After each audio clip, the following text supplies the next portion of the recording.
Et coucou, on est le mercredi 26 mai. Du coup je recommence cette semaine de vlog un peu en plein milieu, là c'est un peu bizarre. C'est que du coup, je sais pas, en ce moment j'ai du mal à vlogger tous les jours. Il y a des moments comme ça, hop, j'ai hyper envie et du coup je filme, je vous parle un moment et tout ça. Puis alors d'autres moments, bon, en plus je suis quand même assez occupée et, et voilà, entre le pas trop le temps, voilà, pas forcément grand chose à dire des fois non plus, hein. On va pas parler uniquement pour rien dire, ce serait dommage. Donc on est le mercredi et il fait beau, oui enfin ça c'est plutôt cool. Il est 9 h et donc j'ai déjà commencé ma journée, en l'occurrence par de la prépa de commande. Donc ça c'est cool, c'est fait. Je suis bien contente. Et puis alors là aujourd'hui, je suis entre deux boulots d'édition. Et d'ailleurs celui que je viens de finir était trop bien, trop intéressant. J'ai corrigé un livre sur le studio Ghibli. C'était génial. Là franchement, des fois je kiffe vraiment mon travail, hein. On va se le dire. Et donc là je fais un peu de couture puisque alors il y a en fait un bon moment déjà. Il y a une personne qui m'a contactée parce qu'elle ne sait pas coudre et elle voulait une chemise dans un tissu qu'elle avait ramené du bout du monde. Et au final, je crois que c'est de Polynésie, si je dis pas de bêtises, alors je sais plus. Et en fait, ce qu'elle m'expliquait, c'est que là-bas, les chemises hawaïennes, enfin hawaïennes, voilà, les chemises à fleurs quoi, c'est pas Hawaï mais vous voyez ce que je veux dire. Les chemises à fleurs c'est qu'on peut acheter, c'est pour les hommes et pas pour femmes. Et donc elle avait très envie d'une chemise à fleurs pour elle. Et du coup elle a trouvé, elle a ramené un tissu mais sauf que c'est pas coudre donc elle a cherché quelqu'un pour lui faire, et l'adorable Mathilde, qui est une personne que je connais, l'a dirigée vers moi, donc trop cool. Et hop, je vous montre, parce que là du coup aujourd'hui je fais la couture de cette chemise. Voilà le tissu, alors là il est sur l'envers. Et le voilà, il est super sympa. Hyper fun, hyper coloré. Et donc elle m'a demandé, c'est la laise c'est pas très long, je suis en train de voir ça, je vais mesurer la laise avec vous, attention. Cascade, la fille mesure du tissu en vidéo.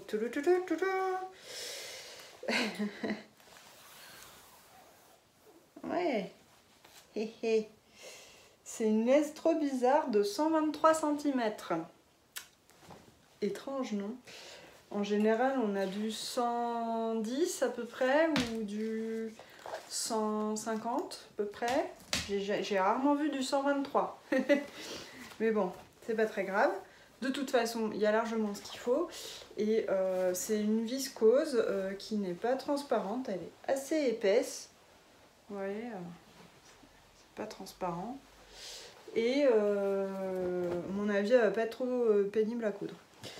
Voilà. Et la chemise qu'elle a choisie, c'est le modèle Vitamine d'Ivannes que j'ai décalqué hier. Ouais. Qu'est-ce que je voulais dire par rapport à ça? Ivannes, Vitamine. La chemise Vitamine, les marges de couture sont pas incluses, mais ce qui est bien, c'est que c'est marqué sur les pièces du patron. Et ça m'a sauvé la vie, parce que alors moi je partais bille en tête, j'étais là en train de décalquer. Heureusement que je coupais pas le PDF d'ailleurs, parce que je me suis dit, bon, vu que c'est un one shot quoi, pour une personne, je vais imprimer le PDF toute taille. Et comme ça, après, je décalque sa taille, parce que moi, je fais pas la même taille qu'elle. Et comme ça, après, moi, j'ai le patron qui est le PDF qui est déjà sorti et je peux me redécalquer ma taille facilement, ou la taille de quelqu'un d'autre si je fais la chemise pour quelqu'un d'autre. Voilà. Mais alors ouais, trop bien que ce soit vraiment marqué sur les pièces de patron, parce que tout d'un coup je me dis, mais qu'est-ce que c'est que ça? Ah, mais les manches sont pas incluses.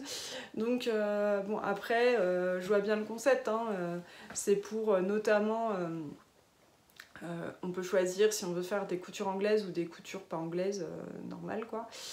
En l'occurrence, j'ai choisi de faire les coutures anglaises, mais il y a quand même, moi voilà, c'est ça qui m'agace quand il n'y a pas les marges de couture, c'est qu'il y a quand même tout un tas de pièces, hein, notamment des pièces de parmenture, le col, enfin voilà, il y a plein de pièces où en fait c'est écrit marge de couture, mettre 1 cm de marge de couture tout autour. Oui, donc à quel moment, pourquoi on ne met pas directement les pièces avec la marge de couture incluse quand c'est comme ça quoi. Enfin, voilà, moi ça, ça me dépasse un peu, parce que du coup c'est pénible quand même hein, de les rajouter partout. Bon, bref, voilà, j'ai fini mon petit moment râlerie. Je m'en vais repasser ce magnifique tissu que j'ai déjà lavé hein, au préalable, je vous rassure. Et puis oui, si vous êtes nouveau, nouvelle en couture, toujours lavez le tissu avant, parce que le tissu ça rétrécit un petit peu, en général. Donc lavez-le et séchez-le de la façon dont vous vous en occuperez plus tard. C'est-à-dire que moi par exemple, quand c'est des jerseys ou quoi que j'utilise pour me faire un truc ou pour faire pour mes enfants, je les mets en machine à 40 et après je les sèche bon, en été je fais pas ça, mais en hiver je mets le tissu au sèche-linge, parce que moi après c'est comme ça que je vais m'en servir en fait, que je vais le nettoyer, je vais utiliser le sèche-linge pour le sécher, donc comme ça. Ouais, je vous rassure tout de suite, je ne fais pas tourner un sèche-linge uniquement pour un coupon de tissu. Hein. Je fais pas ça, hein, je le mets avec le reste du linge. Mais bon, voilà, oui, c'est parce qu'on ne sait jamais, ça peut avoir une action quelconque sur le tissu. Et comme ça, au moins, le tissu, après, une fois que vous l'avez maltraité comme il faut, il va bien. Il reste en place, quoi, il bouge pas plus. Voilà. Bon, et ben je vais m'y mettre et puis je vais essayer de vous montrer quand même un petit peu l'évolution de tout ça au fil de la journée. Et coucou, on est toujours mercredi, cette fois il est 1h20-30 par là. Et bon, je suis contente parce que ce matin j'ai réussi à couper toutes les pièces pour la chemise. Sachant qu'en plus j'ai aussi entoilé toutes les pièces qui devaient être entoilées, et là en début d'après-midi j'ai aussi surfilé comme là les parements, voilà, tout est, vous voyez, tout est surfilé, donc on avance. Je pensais que ça irait plus vite, en fait ça allait moins vite. Ça allait moins vite, pourquoi? Parce que il a fallu que je me casse un peu la tête pour un truc, je vais vous montrer ça, attendez. Voilà, une pièce, ça c'est un devant de la chemise. Et alors en fait ce qui se passe c'est que donc c'est Maëlle qui m'a commandé cette chemise. Elle voulait une chemise qu'on puisse attacher là devant en faisant un petit nœud. Donc il fallait qu'il y ait plus de tissu, donc j'ai arrangé, j'ai modifié le patron tout simplement. Et donc j'ai fait une pointe là, vous voyez.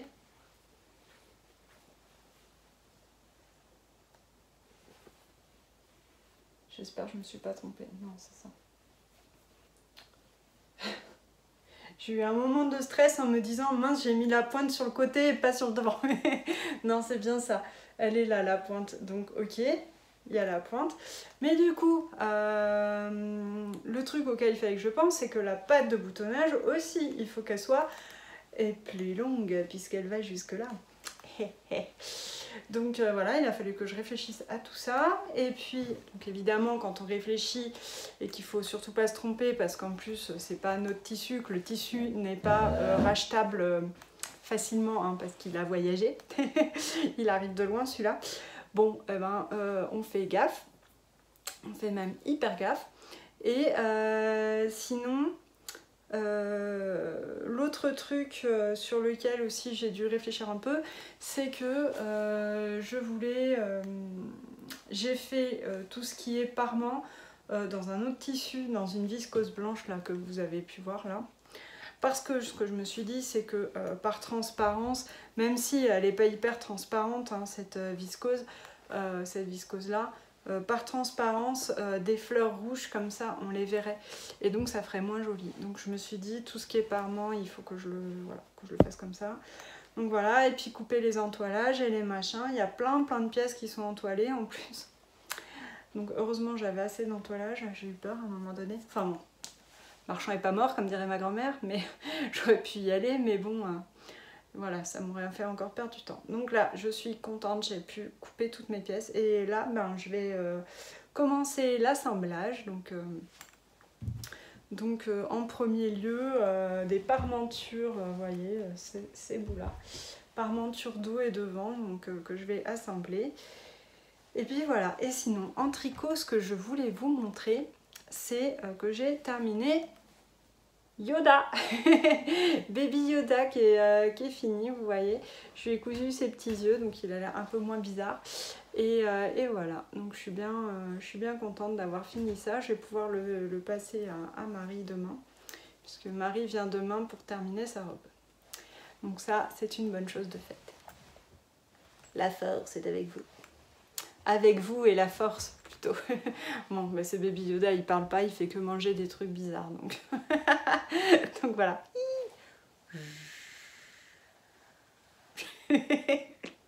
La séquence bizarre. Bon, je vous laisse et puis je vous remontre ça dans mon avancée. Le but du jour, c'est de terminer cette chemise absolument aujourd'hui. J'espère que ça va le faire parce que j'ai un planning un peu tendose comme on dit. Donc il faut que ça passe. Et puis après il n'y a rien d'hyper compliqué. La partie qui me stresse un petit peu plus, c'est tout ce qui est boutonnière. Voilà, je pense que ça va me prendre un petit peu de temps pour déterminer l'emplacement des boutonnières, les coudre, coudre les boutons, tout ça. Donc bon, oui, ça va prendre du temps, mais bon, on va y arriver.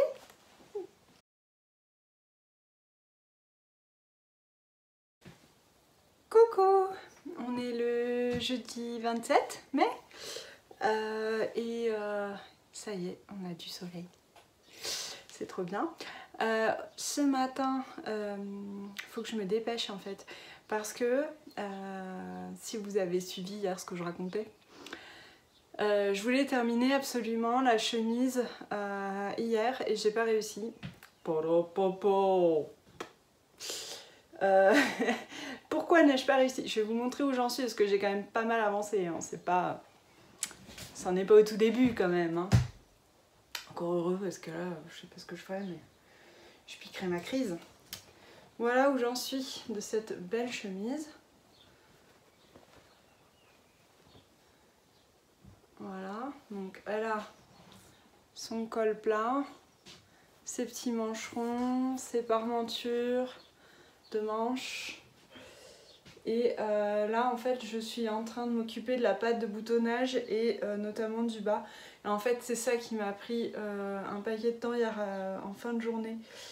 Parce que vous vous rappelez que je dois faire la chemise en pointe pour qu'elle puisse être attachée sur le devant.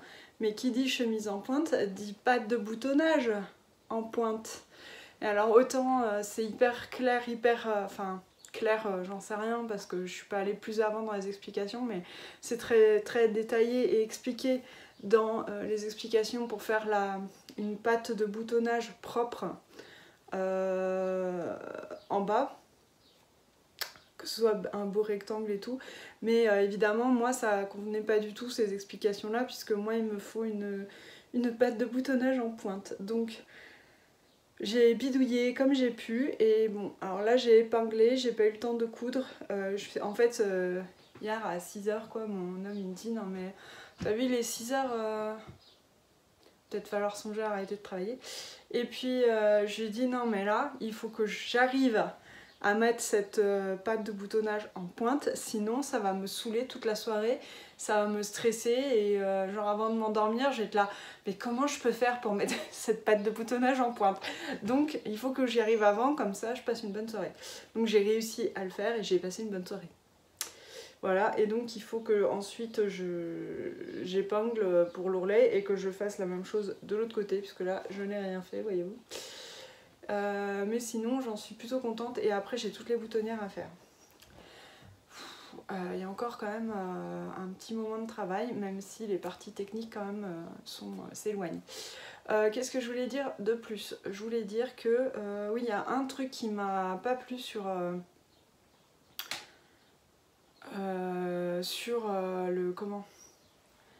ce patron. Déjà vous savez mon amour pour les patrons qui ne donnent pas les marges de couture incluses, voilà. Mais après du coup on sait pas où il faut les mettre ou faut pas les mettre. Alors là il y a un tableau, c'est très bien fait, avec écrit tout ce qu'il faut, machin, mais en fait c'est n'importe quoi. Parce que vous voyez là j'ai fait des parmentures, c'était écrit qu'il fallait faire 1 cm de marge tout autour. Alors en fait non, c'était pas la peine de mettre tout autour puisqu'il y a un côté qui est pas cousu. Alors moi ça j'avoue que j'ai pas réfléchi sur le moment, mais la prochaine fois j'y penserai. Hein. Parce que du coup mes parements au dos là, parce qu'on a le parement d'encolure et le parement d'emmanchure, ils se chevauchaient, ça faisait dégueu. Enfin, on peut pas avoir des parements qui se chevauchent dessous quoi. Ça va être désagréable au niveau de l'épaule. Enfin. Donc j'ai perdu aussi du temps là-dessus, j'ai ratiboisé à la surjeteuse, en ce moment que j'ai la surjeteuse, tous les parements. Voilà. Alors j'espère que ça lui plaira. Je me suis retrouvée avec un doute parce que je me suis dit elle voulait une chemise, mais c'est pas un vrai col de chemise, on a un col, mais j'espère que ça ira. J'espère que ça lui plaira. C'est plus original en même temps qu'une chemise. Bon, voilà, on verra bien. J'ai cousu les petites parmentures, voilà. Je lui ai fait des finitions quand même très jolies avec des surpiqûres où il faut et tout. Bon, voilà, il faut que je me dépêche à terminer ça. Hop. Et ensuite, hier, j'ai fini un truc. Alors là, j'étais très contente. J'ai fini mon gnome. Il est trop cool.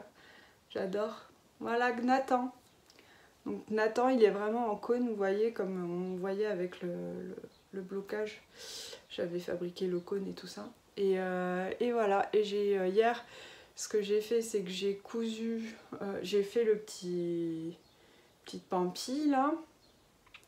J'ai tricoté les bras, cousu les bras, tricoté le nez, cousu la barbe, cousu le nez, et voilà. Enfin en fait, cousu la barbe, cousu le nez, cousu les bras. Et voilà, c'était pas grand chose à faire, donc je me suis dit on y va. Et il est trop cool, et il va rejoindre mes autres gnomes sur mon étagère. Voilà. Et ça c'est trop cool.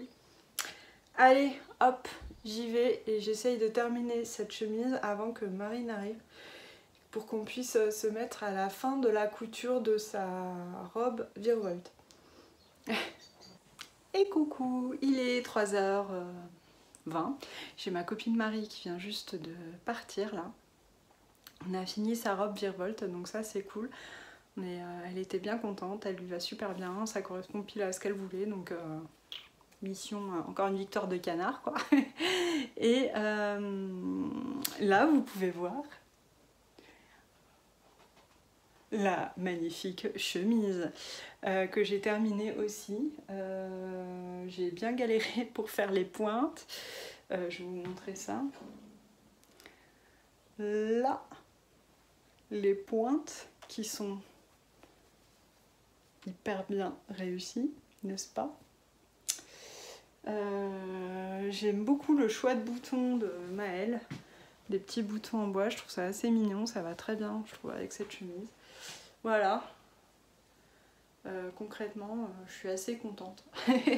Je la trouve hyper jolie. J'espère que ça lui plaira autant qu'à moi, quoi. Et que ça lui ira bien aussi physiquement, quoi. Enfin, comment dire, que ce sera bien adapté à ses mensurations. Voilà, c'est ça que je veux dire. Parce que évidemment moi je peux, enfin ça sert à rien que déjà c'est trop petit pour moi, donc bah, tant mieux parce que c'est pas ma taille, donc voilà. Mais donc je peux pas l'essayer, j'ai aucun moyen de savoir là comme ça si c'est bien, donc j'espère que ça ira.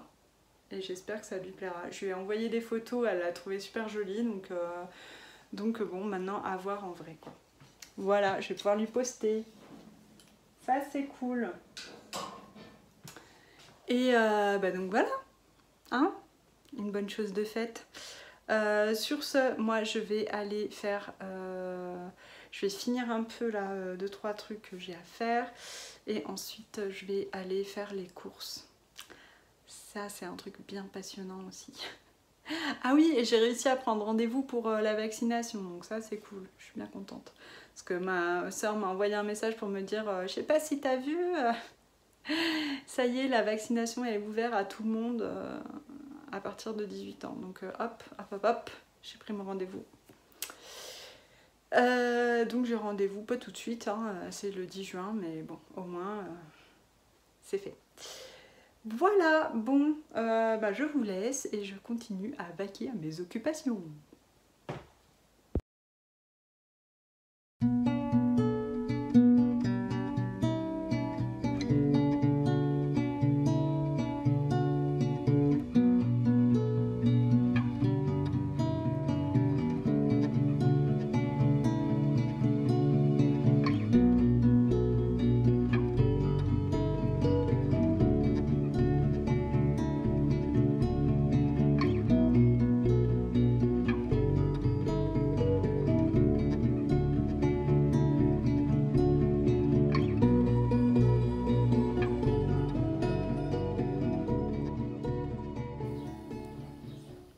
Je voulais vous montrer la terrasse qui est terminée.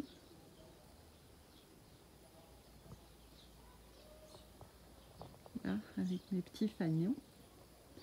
Et donc maintenant il ne manque plus qu'à installer un peu mieux tout ça. Et ça c'est ce que j'ai reçu hier. C'est mon cadeau de fête des mères. Mon mari m'a fabriqué la jardinière que je voulais depuis un moment. Et donc c'est lui qui l'a faite en bois. Et hier j'ai reçu ça de la part de mon fils avec une fleur. Vous voyez. Et je ne sais pas si vous avez vu grand chose. Voilà. Et ça c'est une capucine.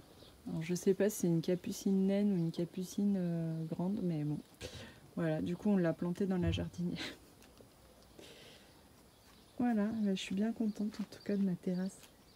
Bon, les fleurs là font la tronche parce que mon mari les a un peu éclatées en faisant la terrasse, mais bon, ça ira mieux après. Hein. Voilà, et là c'est mon atelier. Et moi je vous vois et je vous fais coucou. Et coucou du lundi matin. On est le quoi 31 mai je crois. Et il est 8h30. Et pour une fois je me suis dit, eh ben voilà, ce sera pas en direct de l'atelier dès le matin. Ce sera dans la maison pour la bonne et simple raison que ce que je voulais vous montrer est ici et pas là-bas. Et que ça m'évite de tout trimballer là-bas, ce qui serait un petit peu ridicule.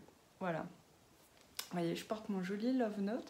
Je ne l'ai jamais porté autant là que cette année. Il faut dire que je l'ai fait que l'année dernière. Donc forcément. Mais l'année dernière, je ne l'avais pas tant porté que ça. Je pense que en fait, quand je l'ai porté, il avait fait tout de suite très chaud. Et même là, ce matin, c'est limite. Enfin, ici, dans cette pièce, c'est limite. Il fait chaud là dans la maison. À l'atelier, il fait un peu plus frais. Et en fait, je reviens d'aller porter les enfants à l'école. Donc du coup... dehors quand même une petite laine légère, ça fait du bien. Alors en tricot, ce week-end j'ai un peu avancé. J'allais dire j'ai bien avancé ou j'ai pas bien avancé, mais en fait il n'y a rien qui avance vraiment bien en ce moment, puis depuis un petit moment, parce que comme je fais toujours la couverture pour ma sœur, ça me prend quand même 1h30 de tricot par jour. Donc forcément le reste n'avance pas aussi vite que d'habitude, j'ai envie de dire quoi. Alors que je tricote à peu près autant. Peut-être un petit peu moins parce que maintenant je lis plus aussi. Donc je tricote un petit peu moins. Mais bon, bref. J'ai bientôt fini le demi-devant, le premier demi-devant du top Mamselle de Florence, de le style knitting, comme dirait Mimi. Voilà, ça ressemble à rien, on est d'accord, pour l'instant c'est normal. Mais en fait, quand on le plie, on voit hein, que ça ressemble quand même à quelque chose. On le voit, voilà. C'est censé être comme ça. Là, c'est la bretelle. On replie et voilà. Alors, le détail technique important sur ce patron, c'est qu'il faut avoir un bon échantillon en rang. Et ça, c'est quelque chose, moi j'avoue, j'y prête peu d'attention parce qu'en règle générale, ça se passe bien dans les... Enfin, il y a beaucoup de patrons, en fait, on vous dit bah, tricoter jusqu'à avoir tant de centimètres. Donc au final, l'échantillon en rang, peu importe quoi, on s'en accommode assez facilement. Là, en l'occurrence, non, on s'en accommode pas du tout. Hein. Il faut y penser parce que l'échantillon en rang, si vous le respectez pas, vous n'avez pas la bonne hauteur de bretelle. Et alors j'espère que ça ira. Moi j'ai fait un produit en croix pour avoir le bon parce que j'avais pas du tout le bon échantillon en rang. J'avais le bon échantillon en maille, mais en rang je crois qu'il faut avoir 29 mailles et 29 rangs pardon, et j'en avais 34. Donc bon, c'était quand même assez loin. Et j'ai rajouté comme préconisé dans le patron, hein, elle explique bien. Hein, elle explique bien où rajouter des rangs en fait. Donc je les ai rajoutés et c'est dans cette section-là de bretelles qu'on rajoute les rangs. Donc bon, j'espère que ça ira. C'est un peu stressant quand on fait une construction inhabituelle parce que on n'a pas nos repères en fait. Et donc j'ai peur que ce soit trop petit. Parce que ça fait tout petit comme ça. Mais bon, en même temps, je me dis c'est un demi-devant et oui, c'est échancré. Donc... a priori. Qu'est-ce que vous en dites, vous? Pensez que ça passe, ma poitrine opulente, là? Parce que je sais pas trop comment ça se rejoint aussi. Donc, bon, il faut quand même que mon sein soit caché, voyez-vous. Sinon, c'est indécent. Bon, on verra. Hein. Au pire, je sais pas, je donnerai à quelqu'un qui n'a pas de poitrine. Enfin, qu'il y en a vraiment très peu parce que moi, j'en ai déjà pas beaucoup. Bon, on verra bien. Hein, ce sera la surprise. Et sinon, en couture, j'ai fait ça. Enfin, j'ai fait ça. J'ai continué ceci, qui est presque fini. Là, vous avez l'impression que c'est fini. Et en fait, il manque l'ourlet. Parce qu'hier, j'ai fait tout sauf l'ourlet. Et je me suis dit, il faudrait que je l'essaye avant de faire l'ourlet. Parce que ma crainte était que c'est quand même assez large, voyez-vous. Et j'avais peur que si c'était... J'ai fait la version tunique, qui arrive donc au milieu des fesses, en gros. Et peut-être en dessous, à peine en dessous. Enfin bon, bref. Et j'avais peur que, dans la mesure où ce serait à la fois large et pas fluide, hein, c'est de la double gaze, hein, donc c'est quand même assez... pas fluide, je trouve. Et bien, ça tombe, disons que ça tombe pouf, ça tombe pas en faisant des ondulations comme pourrait faire la viscose, vous voyez. Bref, donc je me suis dit, si c'est à la fois large et long, ça a moyen de faire un peu sac à patate et de pas être très saillant. Donc je l'ai essayé, effectivement c'est trop long. Clairement, pour moi c'est trop long. Donc je vais le raccourcir, mais alors vraiment de beaucoup, je pense. Je vais voir si je raccourcis en faisant un ourlet simple ou si je mets une bande comme préconisé dans la version courte normalement. Je ne sais pas. Donc à voir, mais alors je trouve ça très mignon. Et ce qu'on ne voit pas trop, et qui est dommage parce que ça demande du travail, c'est... Mais je pense, ce que je disais à mon mari, parce que mon mari hein, il est toujours très encourageant, il me dit, oui, tu t'es embêté pour rien, ça se voit pas. Je dis non, ça se voit pas, mais en même temps, ce serait pas là. Ça ferait un devant trop simple et ça se verrait que c'est pas là. Alors, est-ce que vous voyez quelque chose? Il y a ma patte de boutonnage ici. Voilà, donc je vais me rapprocher un petit peu. Et la spécificité, c'est qu'elle est en pointe. Et voilà, j'ai mis des boutons recouverts de tissu. C'est pour ça aussi qu'on la voit pas trop. Voilà. Alors, j'ai pas entoilé, c'est pour ça qu'elle est assez fluide. Hein, voilà. Ça, c'est pas très grave. Qu'est-ce que je voulais dire par rapport à cette patte de boutonnage? Oui, d'une part, vous pouvez, si vous n'aimez pas faire les boutonnières, vous pouvez ne pas les faire et coudre les boutons à travers les 2 épaisseurs de patte de boutonnage, parce que moi, je passe la tête. Hier, je l'ai passé même avec les cheveux attachés avec une pince derrière, donc ça me faisait quand même plus de volume. Et ça passait. Donc je pense qu'il y a moyen de ne pas s'embêter. Après, si vous voulez la patte de boutonnage, allez-y. Hein. Enfin, les boutonnières, quoi. Voilà. Après, clairement, c'est le point technique. Il est compliqué. Quand on n'a pas fait ça avant, c'est pas simple parce qu'on a du mal à se repérer vraiment au départ et à comprendre vraiment ce qu'il faut faire. Sachant qu'elle a...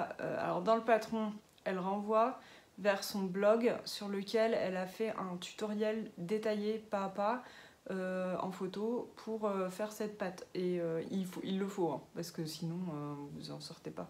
C'est pas expliqué quoi dans le patron. Donc il faut aller vers ce tuto. Et après derrière c'est hyper propre, hein, regardez ça. La patte de boutonnage de derrière, vue de l'intérieur, c'est clean. Hein.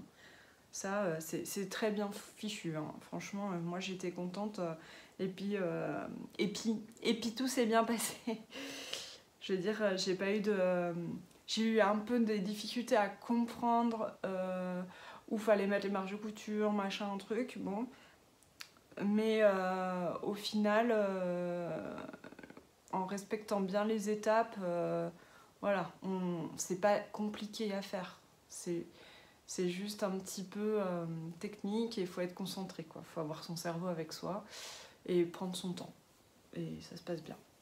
Donc voilà, je suis bien contente. Je trouve mignon ce petit top. J'espère que ça me va bien. et voilà, j'ai fait les manches avec un revers. Vous voyez, c'est juste repassé en fait le revers. Hein. Il n'y a rien d'autre. Donc j'espère que ça va tenir. Sinon au pire je ferai des petits points pour le maintenir en place. Ça me saoulerait si à chaque fois il faut repasser un coup de fer dès qu'on le lave quoi. Mais bon. Voilà, moi sinon il est tout simple quoi. Et j'aime beaucoup ce tissu. J'adore ce tissu. Je me disais avec ma salopette, faut pas qu'il fasse trop chaud. Hein, mais voilà. Et ouais, les boutons recouverts j'aimais bien. Je trouvais que ça... Du coup, ça passait bien dans le style de ce top. Et alors, c'est la blouse Vicky de Anna Rose Pattern, j'ai pas dit. Et en fait, la blouse Vicky, ce qui est sympa, c'est qu'on a plusieurs longueurs de pattes de boutonnage. Donc, vous voyez, moi, j'ai fait la moyenne. Vous avez la courte et vous en avez une longue qui descend bien plus bas. Et ensuite, vous avez plusieurs options de manches, puisque vous avez soit le revers, soit le bracelet de manche tout simple, quoi, qui fait pas un revers. Ou soit vous pouvez faire des manches 3/4. Oui, c'est ça. Faire des manches 3/4. Et enfin, vous pouvez aussi rajouter une capuche. Donc, c'est vrai qu'elle peut avoir vraiment... elle a un style... des styles très versatiles, quoi. Très différents. Voilà, pour la blouse Vicky. Sinon, qu'est-ce que je voulais dire? Je voulais vous montrer mon autre tricot que j'ai commencé. Je vous en avais parlé. Je voulais faire les petites chaussettes de Lisandre qu'elle avait fait Lisandre avait fait le patron et c'est sorti en kit chez Madeleine et Philibert. D'ailleurs, je sais qu'il y en a certaines d'entre vous qui ont craqué, désolée. Mais vous avez bien fait parce que c'est trop chouette. Et donc moi voilà où j'en suis. J'ai décidé de le faire bicolore moi parce que j'aime bien. Et alors si vous avez suivi le vlog la dernière fois, ce sont les couleurs du gnome. Je réutilise, mais les trois. Mes 3 laines, ce sont... Mince, j'ai un petit sachet. Ce sont les laines de mon gnome Gnatan. Et je me suis dit, ça va être trop sympa. Dans des petites rayures, là, ça va être tout frais, tout mignon. Et effectivement, je trouve ça trop chou. Ça me fait beaucoup penser à Cathy. Itac Tricotte, qui est notre 3e mousquetaire de l'association Woolend. Elle avait, l'autre jour, elle me montrait ses couleurs et tout ça. Et j'ai dit, mais en fait, mon gnome est raccord avec tes couleurs du moment. Parce qu'elle s'est rendue compte que ses couleurs du moment, c'était très, voilà, ces petits bleus et pêche givré. Pêche peut-être un peu plus clair que ça. Le mien est peut-être à peine un peu vif, mais elle est très dans ces nuances-là, c'est très rigolo. Et donc voilà, je me suis rendu compte que moi j'avais fait mon gnome exactement dans les couleurs de Cathy. Et je me suis dit, bah tiens, je vais faire les chaussettes dans les couleurs de Cathy maintenant. Cathy, j'imagine que tu passes par là et je te fais des gros bisous, j'en profite. Voilà, donc je vais avoir mes petites chaussettes. Alors je les ai commencées toe up, je me suis dit pourquoi pas, ça change. Au début, je me disais que j'allais faire un talon après coup, parce que souvent, quand je fais des rayures, je fais un talon après coup, mais je me suis dit, mais quand je fais des rayures, j'ai de la laine autorayante, alors que là, non. Du coup, ce que je vais faire, c'est que je vais récupérer... Pardon. Je vais récupérer mon patron de chaussettes Tea Time. Et puisque dans la version toe up, puisque dans les chaussettes Tea Time, elles sont proposées toe up et top down. Et dans les toe up, je propose le talon, le gousset et le talon renforcé. Donc je me suis dit, tiens, bah, je vais faire ça, je vais faire un gousset, un talon renforcé. Donc il faut que je récupère mon patron. Parce que autant en partant dans l'autre sens, comment dire, en faisant de la cheville vers la pointe, je l'ai fait les chaussettes comme ça. Ah, j'arrête pas de bâiller, c'est une horreur. Pardon. Je l'ai fait comme ça sans patron, j'ai rien besoin, j'ai tout en tête. Mais alors en toe up, pas du tout quoi. Je suis pas trop au point. Donc je connais pas par cœur quoi. Donc du coup il faut que je récupère le patron pour pouvoir avancer ça. Mais voilà, j'aimais bien, je suis contente. J'ai hésité parce que je voulais commencer un châle aussi, vous savez, avec les laines que j'ai acheté là chez Aurélie, les laines... comment elles s'appellent? Elles sont là. Hop là. Ça. Pirouette. Cacahuète. Et je voulais commencer un châle, mais en fait, vu ce que je veux faire, il faut que j'écrive le patron avant de me lancer, sinon ça va être trop pénible. Donc voilà, je suis pas partie là-dedans tout de suite, mais il faut que je m'y mette assez vite. J'aimerais écrire le patron cette semaine. Voilà. Et puis sinon, je voulais vous parler lecture. Alors, il me manque le livre.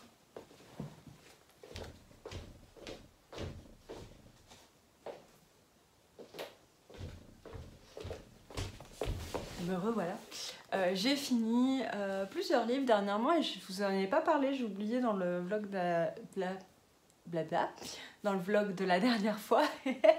Et en fait, j'ai fini sur ma liseuse, en premier lieu, le livre le roman de Angèle Huon qui s'appelle Les Demoiselles.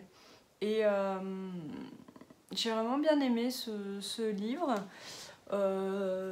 J'ai trouvé qu'il avait quelques défauts, mais après voilà, chacun voit midi à sa porte, j'ai envie de dire, c'est une question de goût tout simplement. Mais j'ai quand même bien aimé. C'est l'histoire de Rosa, qui est une jeune espagnole qui habite juste de l'autre côté de la frontière, je pense, de l'autre côté du Pays Basque. Enfin, elle est dans le Pays Basque, mais de l'autre côté des Pyrénées, quoi, côté espagnol. Et Rosa vit avec sa grand-mère qui s'occupe d'elle et de sa sœur, Alma. Et en fait, sa grand-mère, je pense, est malade et à un moment donné où elle est trop vieille pour travailler, donc... et elles ont besoin de gagner de l'argent. Et donc, elle décide, Rosa propose à Alma de aller en France avec un groupe de jeunes filles qui va aussi en France pour coudre des espadrilles dans un atelier. Et donc, les voilà partis à pied à travers les Pyrénées. C'est vraiment une épopée incroyable, quoi. Ce qui est vrai en plus, quoi. Donc, on imagine ces jeunes filles qui vont voilà, coudre des espadrilles. Et le but de ces jeunes filles, c'est de gagner de l'argent pour se constituer leur trousseau de mariage, quoi. Et donc voilà. Et donc il se passe voilà, tout un tas de... Il y a beaucoup de drames. Hein. En fait, c'est un livre qui est assez dramatique, mais on n'a pas envie de pleurer non plus. Hein. Il se passe des drames, mais c'est contrebalancé par aussi pas mal de légèreté. Sachant que, bon, alors voilà, Rosa, du coup, elle se retrouve toute seule, bon, et au final, elle est rejetée par le groupe d'Espagnols, et donc elle est recueillie par 3 personnes, enfin surtout 2, quoi, qui s'appellent donc les Demoiselles, et qui sont des dames. Il y en a 2 qui sont plus âgées, une qui est plus jeune, et qui est plus jeune, genre, mais plus vieille que Rosa, puisque Rosa, elle doit avoir 15 ans, quoi, même pas. Et donc, elle est recueillie par ces personnes. Et il y en a une, en gros, qui est institutrice, plus ou moins, enfin, en tout cas, qui lui donne des cours de français. Et les 2 autres sont des courtisanes, en fait, on va dire, des horizontales. En fait, ça se passe dans les années folles. Et c'est, comment dire, voilà, c'est des courtisanes, des filles de cabaret qui, en gros, couchaient avec des hommes, voilà, pour de l'argent, quoi, pour être couvertes d'or et de cadeaux. Et donc, elles sont venues là, elles se sont arrachées à cette vie parisienne, et elles sont venues s'enterrer là, dans ce bled au fin fond du Pays Basque français. Et voilà. Et donc, ce sont des femmes très fantasques. Il y a aussi des hommes. Il y a 2 hommes qui sont avec elles. Et voilà, ça forme tout un petit groupe assez bizarre, assez hétéroclite. Et une mouche. Mais c'est très... du coup, elles font des fêtes, elles boivent du champagne... Enfin, elles vont au casino sur un coup de tête. Enfin, c'est rigolo, quoi. Il y a vraiment ce truc de légèreté et en même temps de drame. Voilà, ça fait un espèce d'équilibre un peu étrange. Et donc on suit leur épopée, leur vie et tout ça. Et c'est pas mal. J'aime bien cette histoire de sororité, hein, aussi. Après, je trouve que, comment dire, à la fois elles sont enfin voilà, ça c'est le truc qui m'a un peu moins plu, c'est qu'à la fois elles sont indépendantes, et en tant que femmes indépendantes, quoi, et à la fois très dépendantes des hommes malgré tout, quoi. Donc bon, ça m'a un peu moins fait. Je trouve que... Enfin, en fait, je trouve que ça donne un peu cette impression que finalement, elles sont un peu faux-folles, un peu, voilà, puis elles y arrivent un peu sur des coups de chance, alors que les mecs, en travaillant, ils y arrivent. Mais voilà, c'est plus... je sais pas. Il y a une espèce de truc là qui m'a fait un peu... je sais pas. Je sais pas, même pas trop bien l'expliquer, mais voilà. Aussi, ce que j'ai trouvé, c'est tout... Enfin, comment dire, après, c'est souvent dans les livres. Ça me fait penser à ce que disait Anne Niva sur YouTube et Instagram. Elle parlait de quel livre ? Je sais plus. Elle parlait d'un bouquin et elle disait dans les livres, dès qu'il y a une nénette qui fait un truc genre travaux manuels, voilà, ou un loisir créatif, hop, elle se dit tiens, je vais le transformer en travail, et hop, ça devient un succès incroyable tout de suite, sans effort, quoi. Et comme si c'était la vraie vie, quoi. Comme si dans la vraie vie, il suffisait de se lancer dans un truc et pouf, oui, dès qu'on va... Enfin, je veux dire, c'est comme si moi, hop, je lance mon entreprise de sacs de couture, sacs que je fais en couture, et mon sac se retrouve entre les mains des plus grandes stars en moins d'une année, quoi. Enfin, bon, c'est juste surréaliste, quoi. Je dis pas que ça ne peut pas arriver, mais dans les livres, ça se passe toujours comme ça, quoi. Alors que dans la vraie vie, bon, autant vous dire que non. Mais bref, c'est pas très grave. Mais enfin bon, c'est un truc aussi, voilà, de la réussite fulgurante, c'est toujours un peu bizarre. Et puis aussi, alors ce qui est assez rigolo, c'est que du coup aussi dans ce livre, on est toujours partagé entre est-ce que ça s'est vraiment passé ou pas? Parce qu'il y a des personnages réels dans cette histoire, et alors du coup on se dit mais c'est vraiment ça qui s'est passé. Donc moi j'étais tout le temps partie en train de chercher dans mon téléphone de googler les trucs pour voir si c'était vrai ou pas vrai, et du coup ça c'est rigolo par contre. Et si vous n'avez pas envie de googler, elle dit à la fin, il y a un petit texte à la fin après le roman où elle explique ce qui est vrai et pas vrai, quoi. Mais bon, enfin bref, j'ai trouvé l'écriture sympathique, j'ai trouvé le livre sympathique, les personnages assez fun, voilà. Mais bon, voilà, il y a des petites pointes de défaut comme ça, mais c'est rien de très dramatique, hein, en soi. J'ai beaucoup aimé le livre, donc voilà. Ensuite, j'ai lu les chroniques de Sainte-Marie, je regarde là parce que j'en ai un là. Je sais plus ce que je vous avais dit, mais alors là j'ai fini le 3e, qui s'appelle A Second Chance. Je ne sais pas son titre en français, mais voilà, si vous cherchez Chroniques de Sainte-Marie, vous trouverez.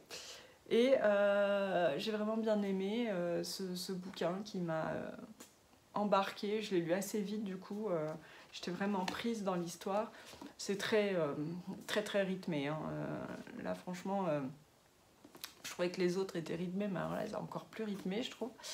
Je suis un peu déconcertée par la fin de celui-là, mais bon, du coup je vous dis pas ce que c'est parce que si vous ne l'avez pas lu c'est dommage, mais voilà, j'étais un petit peu déconcertée par la fin, donc bon, pourquoi pas. Et du coup j'ai hâte de lire le suivant. Le seul problème c'est que mon mari est en train de le lire. Donc c'est un peu pénible, donc voilà, je sais pas quand je vais pouvoir le lire, puisque en plus il me dit ah bah je sais pas, je peux le finir en 2 jours comme je peux le finir dans 2 mois. Ah ouais non mais moi je vais pas attendre 2 mois en fait. Je te le dis tout de suite mon gars. Donc bon, alors en attendant j'ai commencé un autre livre, mais parce qu'hier, du coup c'est hier que je voulais commencer un livre, et comment dire, il me dit ah maintenant ce soir je vais lire. Je dis, bon, bah, je commence autre chose, mais il n'est pas impossible que je lise pas du coup 2 livres en parallèle pour en gros le dépasser et puis après continuer les Sainte Marie tranquillement sans me soucier de son avancée à lui. Mais bref, donc celui-là, le gros de l'histoire c'est à Troie, la chute de la ville de Troie en fait, dans Grèce quoi. Enfin, c'est pas en Grèce, mais c'est en Turquie, je crois, Troie. Mais bref, c'est dans la mythologie grecque et tout ça quoi. Et du coup, c'était super. Enfin, moi, j'ai adoré suivre Max dans ses aventures à Troie. Et puis l'interprétation de la mythologie par l'auteur est très intéressante, parce qu'en fait à chaque fois si vous connaissez pas, peut-être que je vous explique un peu. En gros on suit des historiens qui voyagent dans le temps pour aller voir pour aller en fait étudier des événements passés et pour voir si effectivement ça s'est passé comme on le pense ou pas, quelles sont les nuances, les différences, tout ça, pourquoi ça s'est passé comme ça et tout. Et donc ils y vont. Ils doivent évidemment pas trop interagir avec le milieu, quoi, enfin au minimum en fait, et surtout pour pas dévier le cours de l'histoire, quoi. Et donc c'est hyper intéressant parce que on voit des événements historiques et elle nous les relate comme si on était dedans en fait, et ça c'est vachement sympa. Puisque c'est une autre façon d'envisager l'histoire. Bon, après, évidemment, elle imagine des théories, elle va partir sur une théorie ou une autre, mais c'est très très chouette, quoi. Voilà, c'est très fun. Donc voilà, je vous conseille les Chroniques de Sainte-Marie. Puis alors ça dépote, hein, si vous aimez les livres où ça bouge, allez-y. Et donc, le livre que j'ai commencé hier soir parce que mon homme était en train de lire le numéro 4 des Chroniques de Sainte-Marie, c'est celui-là, Fried Green Tomatoes at the Whistle Stop Cafe, donc beignets de tomates vertes en français, de Fanny Flagg, que j'ai déjà lu, mais je vous avais dit il y a un petit moment, comme j'ai reçu, pas comme j'ai reçu, j'ai rien reçu du tout. J'ai vu qu'il y avait la sortie du deuxième tome, de la suite de Whistle Stop. Je me suis dit, je relis, j'ai acheté donc la suite, mais je relis le premier avant d'enchaîner la suite, parce que je l'ai plus très frais dans la tête, hein, on va se le dire. Donc je me suis dit, il vaut mieux que je lise d'abord, que je relise celui-là, comme ça tout sera bien au clair. Donc voilà, bah, j'ai lu 10 pages hein, pour l'instant. C'est pas la folie, pardon. Mais voilà, c'est très sympa. Hein. C'est un livre qui se lit très bien. On rentre dedans tout de suite. C'est des chapitres, on alterne entre la Gazette de Whistle Stop, je crois que c'est. Je sais pas comment c'est en français en fait. Hein. En anglais, c'est The Whims Weekly. Donc c'est comme une petite gazette voilà, qui parle des événements de la ville, enfin du village de Whistle Stop, et des événements très prosaïques. Hein. Et puis on alterne avec des aventures dans la ville de Whistle Stop et comment dire, dans les années 30 quoi, et on a les chapitres qui se passent dans la maison de retraite où se rend Evelyn Couch. Evelyn Couch en fait accompagne son mari à la maison de retraite pour qu'il aille voir sa mère. Bon, elle clairement n'a pas envie d'aller voir sa belle-mère. Et donc elle attend dans le hall, quoi, et il y a cette personne qui se met à lui parler. Et donc, comment elle s'appelle, Nini, je crois. J'ai plus son nom là comme ça, mais bon, bref, c'est pas très grave. Et donc voilà, on alterne entre ces différents comment dire, différentes temporalités, différents personnages, et ça s'entrecoupe, et voilà. Et donc c'est très sympa, voilà. C'est la vie des gens, quoi. C'est chouette, c'est bien écrit. En tout cas, moi je l'avais beaucoup aimé quand je l'ai lu la première fois, donc je suis sûre que ça va me plaire encore. Voilà, et là je me rends compte, ça fait une demi-heure que je vous parle déjà. J'aurais aussi bien fait de faire un podcast en fait. Bon, je vais vous laisser. Du coup, je vais clore ce vlog parce que je pense qu'avec ce que j'ai déjà filmé, ça va aller. Et je vais vous faire des gros bisous. Portez-vous bien et passez une belle semaine. Ciao!